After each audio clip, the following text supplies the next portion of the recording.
CCTV 영상에서 정우택 부의장에게 봉투를 건넨 카페 사장은 기자회견을 열고 정 부의장으로부터 돈을 돌려받았다는 자신의 기존 해명을 뒤집었습니다. 의뢰인이 정우택 의원과 보좌관에게 준 돈 중에 지금까지 돌려받은 것은 한 푼도 없습니다. 그리고 당시 기록해둔 전달 액수와 시기도 사실이라고 주장하면서 오늘은 정 부의장과 나눈 메시지 대화 내용을 공개했습니다. 정 부의장이 2022년 9월 3일 점심 식사를 제안했고 당일 함께 식사한 뒤 정 부의장에게 과일 큰 박스를 가져가라는 내용이 담겨 있습니다. 정 부의장은 감사하다는 말과 함께 하트 모양 이모티콘을 보냈습니다. 당시 카페 사장이 작성해둔 메모에도 같은 날짜에 멜론 3박스와 100만 원을 줬다고 적혀 있는데 카페 사장은 멜론 3상자 중 큰 상자 1개에 100만 원이 든 봉투를 함께 넣었다는 구체적인 정황도 설명했습니다. 식사한 것도 맞고 그다음에 이제 과일 박스에 돈 주고 연락한 것도 맞지 않느냐. 그게 제가 봤을 때는 굉장히 직접적인 증거가 되지 않겠느냐.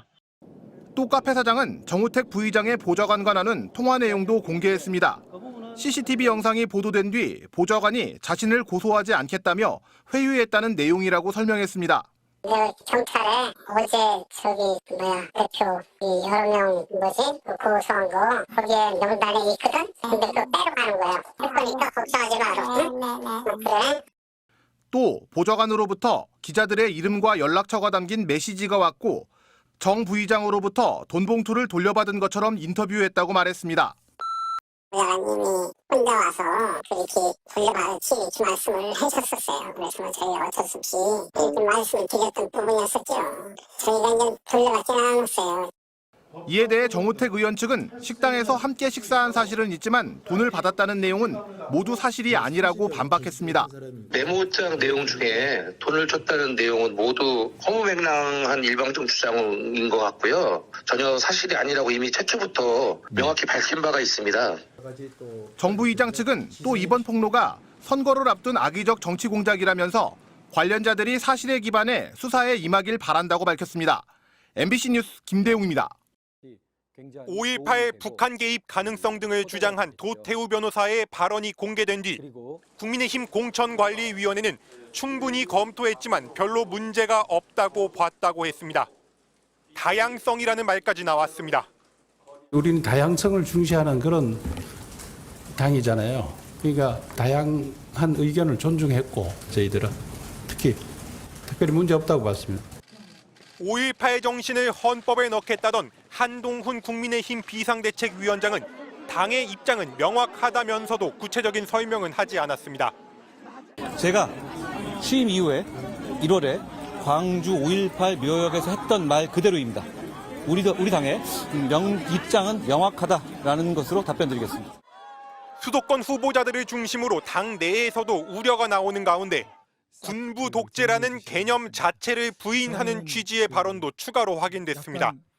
우리가 흔히 군부 독재 그러는데 그 부분에 대해서 그것이 굉장히 문제 있는 용어입니다.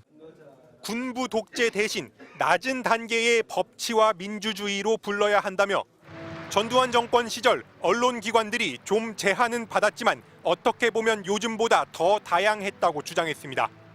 군부 독재, 저게 우리 말에서 사라질수록 약해질수록 우리나라가 자리가 잘 잡힌다고 봐요. 2021년 전씨 사망 직후엔 평화적 방법으로 새 시대의 문을 연 보기 드문 군인 출신 대통령이라는 글도 썼습니다. 야권은 국민의힘이 5.18 망언을 두둔하고 있다며 일제히 공천을 취소하라고 요구했습니다. 광주광역시도 5.18을 지속 왜곡한 자를 공천한 사실에 깊은 유감이라고 했습니다. 도 변호사는 이틀째 MBC의 취재에 응하지 않고 있습니다. MBC 뉴스 손한입니다.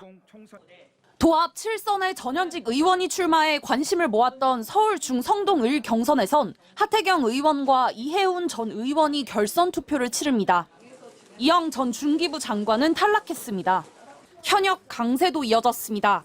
서울 강동갑 경선에서 비례대표 전주의 의원이 윤희석 당 선임 대변인을 꺾었고 5선인 조경태 의원은 부산 사하을 6선에 도전합니다. 친윤계 핵심인 박성민 의원도 울산 중구 3자 경선에서 승리하며 본선행을 확정지었습니다. 이로써 경선이 진행되는 곳을 포함해 국민의힘 지역구 후보는 모두 발표됐습니다. 국민의힘은 서울 강남과 대구, 울산 등 지역구 5곳은 국민추천제를 통해 오는 15일 공천을 확정한다는 방침입니다. 추후 의결할 국민추천 지역을 포함하면 16년 만에 우리 국민의힘이 전국의 모든 지역구에 후보자를 배출하게 될 것입니다. 지금까지 국민의힘에선 현역 의원 18명이 컷오프됐고 불출마한 의원은 18명으로 전체 114명 가운데 31%에 불과합니다. 4년 전 총선에선 현역 교체율이 43%였습니다. 돈봉투 논란이 불거진 정우택 의원은 증거가 부족하고 객관성이 인정되지 않는다며 이의 제기를 기각하고 기존의 공천 결정을 유지하기로 했습니다. 5.18 민주화운동 폄훼 발언으로 논란을 빚은 대구 중남구 출마 예정자인 도태우 후보는 정제되지 못한 발언에 사과한다는 입장을 내면서 북한 개입설 주장은 사실이 아니라고 했습니다.